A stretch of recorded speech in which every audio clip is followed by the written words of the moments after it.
a obrigação de voltar para casa com o terceiro lugar do Mundial de Clubes. Para a gente entrar nesse assunto, vamos conversar com o André Linares, lá no Marrocos. Vai contar para a gente o dia do Flamengo, a repercussão ainda de não estar na final. O Linares aparece para conversar com a gente. Boa noite, André Linares.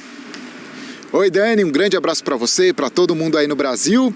Aqui no Marrocos, o Flamengo fez hoje pela manhã em Rabat, na capital do país, o último treino antes da disputa do terceiro lugar contra o Al Ahly do Egito. Jogo que vai acontecer em Tanger. O Flamengo já dorme por lá nessa noite, depois de todo esse imbróglio que foi essa mudança que só foi confirmada ontem pela FIFA, o que, claro, incomodou muito os flamenguistas que esperavam poder acompanhar, mesmo sendo a partida do terceiro lugar, uma rodada dupla, e se programaram, tinham um hotel marcado por aqui. Alguns vão conseguir ir para Tanger, mas muitos me diziam que vão ficar por aqui e tentar pelo menos torcer para o Vinícius Júnior nessa final, poder acompanhar de perto também esse Real Madrid e Al Hilal. Antes do treinamento de hoje do Flamengo, pudemos conversar com o Vitor Pereira e com o Pedro. O atacante disse como recebeu algumas declarações, como por exemplo o Rodrigo do Real Madrid, que dizia que a equipe espanhola imaginava que se vencesse na semifinal, na decisão, encontraria o Al Hilal da Arábia Saudita, como de fato vai acontecer.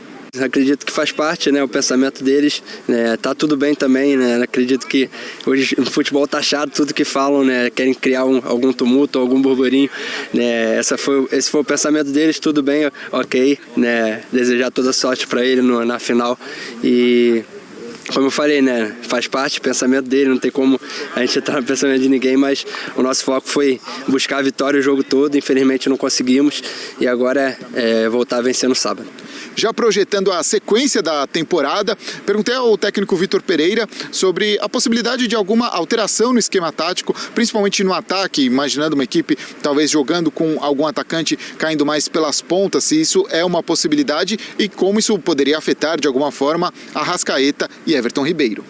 É assim, é diferente jogar com o Arrascaeta por dentro ou jogar com o Cebolinha, com o Cebola, são dois jogadores de características completamente diferentes e do lado contrário, se olharmos para o Everton Ribeiro e o Marinho, são dois jogadores diferentes, não? São jogadores com características diferentes. Nós temos que ir à procura. Para mim os sistemas têm sempre que ter a flexibilidade de introduzir as características do próprio jogador. Portanto, não é obrigar o jogador a fazer coisas que não consegue fazer, mas pô-lo numa função que ele consigamos extrair o melhor deles próprios, não é? Portanto, os sistemas têm que ser flexíveis e eu sempre acreditei nisso. O Vitor Pereira, que não vai poder contar com o Gerson, que foi expulso na semifinal, nem com o Felipe Luiz e com o zagueiro Léo Pereira, que estão lesionados. O Flamengo, então, jogando amanhã, disputando esse terceiro lugar no Mundial de Clubes contra o Al Ahly do Egito, a partir do 12h30, pelo horário de Brasília. Dani.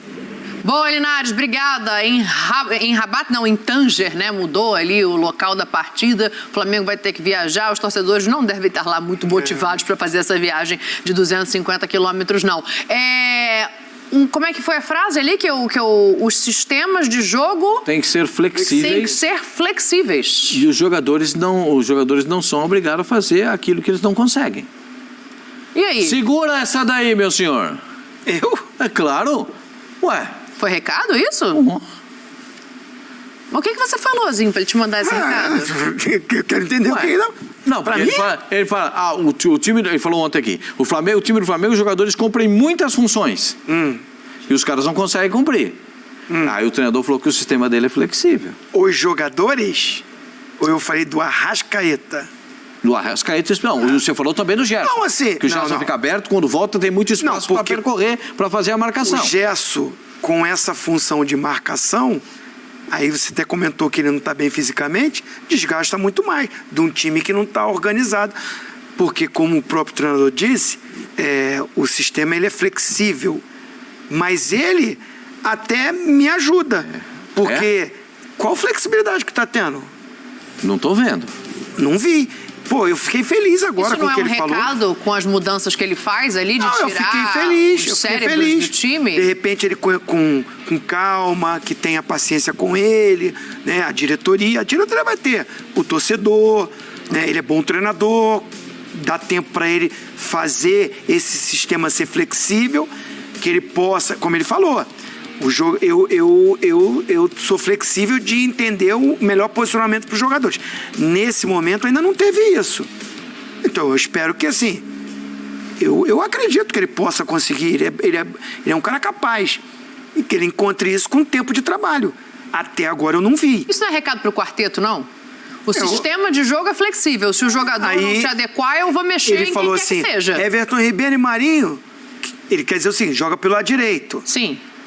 Mas são características diferentes. Completamente. Everton Cebolinha com Arrascaeta, ou seja, joga pelo lado esquerdo. Que ele não acha que um é substituto do outro, né? Mas pelo que eu entendi, ele está colocando que são jogadores que vão jogar pelo lado com características diferentes. Aí é onde eu discordo dele. Para jogar pelo lado, Everton Cebolinha. Agora, se vai botar o Arrascaeta, eu prefiro ele por dentro.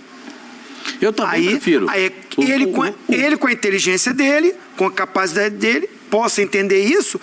Quando for jogar com o Arrascaeta, que ele volte ao sistema normal do Arrascaeta por dentro e voltar ao Everton Ribeiro.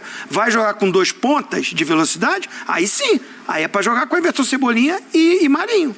Aí ele não vai tirar um dos 2 centroavantes, né? Um dos 2 atacantes. Aí é que tá. É por isso que eu tô achando que é recado pro quarteto. De 0 a 10, assim, de quanto é a obrigação do Flamengo de ganhar o jogo de terceiro e quarto? Puxa, eu sempre acho a palavra obrigação muito, muito dura de ser dita. Os caras têm a obrigação de dar a vida dentro do campo, correr pela camisa do Flamengo e se empenhar ao máximo, porque não tem jogador ruim no Flamengo. O cara que está no Flamengo não pode ser jogador ruim. Tem algum jogador ruim no Flamengo? Não. O cara que joga no Flamengo não pode ser jogador ruim. Eles podem estar passando por um mau momento, podem não estar jogando bem, mas são bons jogadores. Então eles têm a obrigação de dar a vida dentro do campo, acabar até a última gota. O suor pegou aquela última gota e falou, não tem mais. Acabou. Não tem mais. Sabe aquela que o jogador sai de campo e fala, nossa, hoje eu estou cansado. Já passou isso com você? Nossa, os caras estão saindo cansados. Estão correndo errado. Porque a obrigação é se dedicar ao máximo, se empenhar ao máximo. O resultado vem com o trabalho do conjunto. O conjunto beneficia o individual. E isso tem que ser levado em consideração. O conjunto bem trabalhado, o conjunto bem elaborado, dá bônus para o individual. Dá bônus para o Pedro, dá bônus para o Gabigol, dá bônus para o debochado. E aí eu concordo com o Zinho. O debochado perto da área, ou ele bate no gol e faz o gol, ou ele bota o Gabigol, ou ele bota o Pedro para fazer o gol. Mas esse resultado se tornou muito importante. Sim, não estou falando de ser terceiro. Você acha que esse resultado derruba treinador? Não, acho que não vai derrubar. E eu espero que não derrube. Ele foi o escolhido. Tem que continuar com ele. Tem que dar o tempo para ele. Eu sou defensor de manutenção de trabalho, de dar oportunidade. Não é em um mês que, assim, perdeu. É duro, difícil de dormir. O último que morreu abraçado com o Paulo Souza foi eu. Difícil, mas assim... Você? Tá muito cedo, tá muito cedo. E isso aí, volto a falar, foi o erro da diretoria. O Vitor Pereira, ele não obrigou ninguém a contratar ele. Os caras foram lá e contrataram. Eu acho ele bom treinador, agora vai ter que dar o tempo para ele ajustar ou até voltar atrás no que ele estava pensando em sistema de jogo. Não encaixou o que eu queria. Vou voltar, vou encontrar o melhor espaço para o Arrascaeta render. Não acredito que ele vai barrar o Arrascaeta e o Everton Ribeiro agora. Nenhum deles, o Pedro, o Gabigol. Ele vai ter que encontrar esse modelo. E ele tem capacidade para isso. Eu acho que tem que deixar e ele trabalhar. Agora, o que eu digo não é ser terceiro colocado. É pelo menos jogar bem e vencer o jogo para o que tem pela sequência. O Flamengo chega, tem um jogo pelo Carioca e já vai ter que viajar para disputar... Volta Redonda e vai. A Recopa virou o campeonato. Dos 3 era o que... O jogo contra o Volta Redonda, não é? Do Flamengo? Se não me falha a memória. Não, é clássico agora. São os clássicos, não é isso? Não, antes da viagem. Não, antes da viagem. Um jogo. Clássico do Botafogo. Eu parei aqui que eu fiquei com o clássico na cabeça, mas é depois. Vai ser no meio de semana, então, esse jogo contra o Volta Redonda. Volta na quarta-feira, Volta Redonda, meu senhor. Quarta-feira, 9 e 10 da noite, em Volta Redonda. Porque no final de semana de carnaval não tem rodada no Carioca. Sim, agora o jogo com Volta Redonda, vai botar o time principal ou vai botar o Malvadinho? Não, quarta dá pra jogar com o principal porque é só terça-feira. Terça. Terça de carnaval é o primeiro jogo. O que eu quero dizer é que um bom desempenho nesse jogo... E amanhã? Não é que traz uma paz, porque eles dizem que o Gabigol deu entrevista que o ambiente está bom, que eles você vai me gostam. desculpar. Um bom rendimento, uma boa vitória nesse jogo de amanhã mantém o ambiente Perfeito. só Concordo. estável. Concordo. Mas perder num quando tem doente internado, perder não fala assim, piora. está estável. Bom, ruim está estável. Mas aí, agora, se perder não piora? Muito. Por isso que eu falei que o resultado acaba sendo importante para os caras voltarem, Concordo. ele trabalhar, porque a Recopa, que não era tão assim... A Recopa é mais do que a Supercopa, mas a Supercopa era contra o Palmeiras. Então o peso é maior. Mundial nem se fala. E sobrou o quê? A Recopa. A Recopa virou o campeonato do Flamengo. E principalmente para o trabalho do Vitor Pereira. Para o Vitor Pereira, ganhar a Recopa é o grande trunfo para que ele tenha tranquilidade para seguir o trabalho e as convicções dele. Então eu acho que vir, pelo menos com a vitória, um bom desempenho, mantém o que você falou. É estável. Estável. Doente, agora, estável. perder... Agora, eu posso fazer uma perguntinha? Pode. Você acredita? Em quê? De ganhar o jogo? De jogar lá, arrebentar, fazer aquele jogo espetacular. Não, de o Flamengo ganhar- não fez nenhum espetacular até agora. Não, mas de ganhar eu acredito. Nenhum. De ganhar o jogo eu Tá na hora de acredito. começar a fazer, não tá? Não fez nenhum jogo espetacular até agora. Vai jogar mal a Qual foi temporada o jogo inteira? espetacular que o Flamengo fez? Eu posso falar porque eu tomei uma tremenda machadada. Por quê? Porque eu falei, esse elenco do Flamengo é capaz de jogar na Europa. É capaz, mas precisa arrumar o time. Do jeito que tá bagunçado, Sim. não dá largada. Não deu largada. Mas não dá pra ganhar do Al-Ahly? Ozinho, se jogar... O favorito é o Al-Ahly. Que o Flamengo vai ter que aprender a jogar sem o quarteto? Essa é a conversa. Novo Pois é. time do Flamengo, dos 4 lá, alguém vai ter que sair? Olha aqui, eu só vou dizer uma coisa para você. Ele pode desfazer o quarteto, mas ele vai ter que ganhar muito. Porque se ele desfizer o quarteto e o time começar a tropeçar, a arquibancada vai botar ele para fora só no grito de burro. Entendeu? Porque são os 4 jogadores mais talentosos do Flamengo. Ah, mas aí não marca, aí fica desequilibrado. Uai, com o Jorge Jesus jogava, marcava e ganhava tudo. Ah, estão 4 anos mais velhos, mas continuam rendendo. Então eu acho o seguinte, claro, ninguém é intocável. Você quer mexer? Mexa. Agora, ganhe. Mexa e faça o time jogar bem, rapidamente. Porque ninguém vai ter paciência de ver o Flamengo jogando mal com a Arrascaeta no banco. Ou com o próprio Everton Ribeiro no banco. Nem meus cachorros. Você vê que Pois já é, nem eles começaram estão a aceitando latir imediatamente. Quando ouviram falar do negócio de desfazer quarteto, já houve um protesto canino aqui. Agora, você sabe o que me incomoda mais nisso? Só uma coisinha. É porque a justificativa principal, e o pessoal do Corinthians, a Mili pode me ajudar nisso, é que o Vitor Pereira é obcecado por jogar com pontas. Me parece que lá no Corinthians também ele barrou o Renato Augusto no início, tá? E queria pontas e coisa e tal. Me incomoda muito esse negócio de treinador que chega com um esquema na cabeça e quer encaixar os jogadores do elenco dele no próprio esquema. Técnico bom, para mim, é o cara que chega lá e diz assim, quem são os meus craques? São esses? Esses aqui, eu vou montar um esquema em torno deles, porque são eles que vão... Como o Zagallo fez em 70, gente. Ah, o Rivelino é meia, vai disputar a posição com quem? Com o Gerson, com o Pelé? Não, o Rivelino vai para a ponta esquerda. O Piazza vai barrar o Clodoaldo? Não, o Piazza vai para a zaga. Enfim, montou aquele time que para muita gente é o maior time de todos os tempos. Então, gente, me incomoda. E os técnicos europeus, quase todos eles seguem a mesma cartilha. Eles têm um esquema tático preferido e eles tentam encaixar os times e os elencos que eles dirigem nesses esquemas táticos, fazendo com que muitos jogadores importantes não consigam jogar todo o seu melhor futebol. Agora, ele tem que torcer para dar certo. Com o Domenech não deu, com o Paulo Sousa não deu. Quais foram os que conseguiram, pelo menos, fazer alguma coisa, fazer voltar a jogar bem, ganhar título? Foi o Rogério, que respeitou, não botava o Pedro, mas tinha o Bruno Henrique. O Renato, que também tinha o Bruno Henrique. E o Dorival, que aproveitou a ausência do Bruno Henrique para botar o Pedro e deu certo. Aí você vai fazer o quê? Você quer um ponta, você vai barrar o Gabigol ou o Pedro? A não ser que esse ponta seja o Garrincha, o time tem uma queda técnica, obviamente tem. Agora, vamos ver o que vai dar.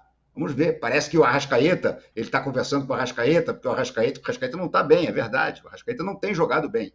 Então, talvez, Mauro César até defende essa tese, é uma tese respeitável. Não, tira o Arrascaeta, recondiciona o Arrascaeta e depois volta o Arrascaeta. E não tira de vez. Eu acho esse negócio de acabar com o quarteto muito perigoso. Muito perigoso. Porque certamente o jogador que entrar será menos talentoso do que esses 4 jogadores que formam o quarteto, o bendito quarteto. A menos que volte um Bruno Henrique, por exemplo. É isso que eu ia Bruno falar. Henrique Tem o Bruno Henrique para voltar, né? Até porque o Bruno Henrique é do quarteto original. Só que o Bruno Henrique já está com 32 anos de idade e está vindo de uma cirurgia complicada. Será que o Bruno Henrique conseguirá recuperar toda a velocidade que ele tinha, por exemplo? A impulsão que ele tinha, que eram justamente as suas maiores qualidades? Se conseguir, ele vai arrumar um jeito de entrar. Isso não tem a menor dúvida. Aí quem vai espirrar é problema do treinador. Agora, você tirar o Arrascaeta e botar o Cebolinha, que até agora não jogou bolhufas. Eu tenho a impressão que o Cebolinha que veio para o Flamengo é o da Mônica, da turma da Mônica. Não é o Cebolinha que jogou no Grêmio, entendeu? Ele é o amigo do Cascão, essas coisas, entendeu? Aí você tira e bota um ponta qualquer, que é esse menino do Santos, estão brigando para trazer de qualquer maneira, que é um garoto ainda, jovem, Ângelo, entendeu? Aí barra um e bota outro. Eu não sei, eu acho muito perigoso. Agora, ele vai ter que fazer alguma coisa, porque o time não está jogando bem, o time foi pessimamente preparado em termos físicos, por causa da irresponsabilidade do senhor Marcos Braz, que deu quase 60 dias de férias para o elenco, e aí está todo mundo ainda em marcha lenta. Agora, eu quero ver, isso é outra coisa, há um clamor para desfazer o quarteto do Flamengo, né? Um clamor. Pois é, o Mili, lembrando dos tempos do Vitor Pereira no Corinthians, o Renato tem razão. Ele queria jogar com ponta, teve até um desentendimento público com o Vitor Guedes, porque ele queria que ele jogasse não só de ponta, como ele voltasse para marcar o lateral até a grande área do Corinthians, e o Roger Guedes não faz isso. Depois ele colocou o Yuri Alberto pelo lado e o Roger Guedes pelo meio. Então ele insistiu, até ver que não dava mais. Aí ele se rendeu e aí fez um time com 2 atacantes. É curioso isso, porque o Renato tem razão. É como se ele quisesse sempre fazer o mesmo prato, mas com ingredientes diferentes. Não vai rolar o mesmo prato, né? Se você não faz uma feijoada, se você só tem, sei lá, arroz e macarrão, não dá feijoada. Então, eu acho que ele vai estar tentando repetir esse modelo, tentou no Corinthians, não deu certo, ele se indispôs com o Roger Guedes, a gente está vendo o Roger Guedes render hoje, jogando na posição dele, ele coloca sempre 2 jogadores muito abertos em cima da linha, ele alarga o campo. E o time não está jogando junto, e não joga junto, não jogou no Corinthians e não está jogando no Flamengo, que foi tudo que o Jorge fez de mais maravilhoso. O time jogava por música, todo mundo juntinho. Então, essa análise do Renato, eu concordo muito. Parece sempre um mesmo modelo, a despeito dos ingredientes que ele tem. Ele quer o mesmo prato, mas ele tem ingredientes diferentes. Então, ele vai ter que fazer um outro prato. Mas o Abel fez no Palmeiras, né? O Abel fez uma coisa completamente diferente. O time do Palmeiras, que o Abel montou em 2020, é muito diferente de hoje, e são, assim, basicamente tem o mesmo esqueleto. Era um time que era mais retrancado. Hoje, o time do Palmeiras é uma outra coisa. Ocupa o campo inteiro, sabe ocupar grandes espaços, pequenos espaços, joga junto, a despeito de um entra, um sai. Gente, olha o que o Zé Rafael está fazendo agora. Ele tem sido um volante muitíssimo acima da média. É o Zé Rafael. A gente teria descartado o Zé Rafael há 2 anos, sabe? Então, é isso. O Abel pegou o que ele tinha e deu uma outra música. Ô Amara, já que a Mili falou do Abel, o Abel ficou contrariado porque foi perguntado ontem sobre o Endrick. Eu não vou falar sobre isso,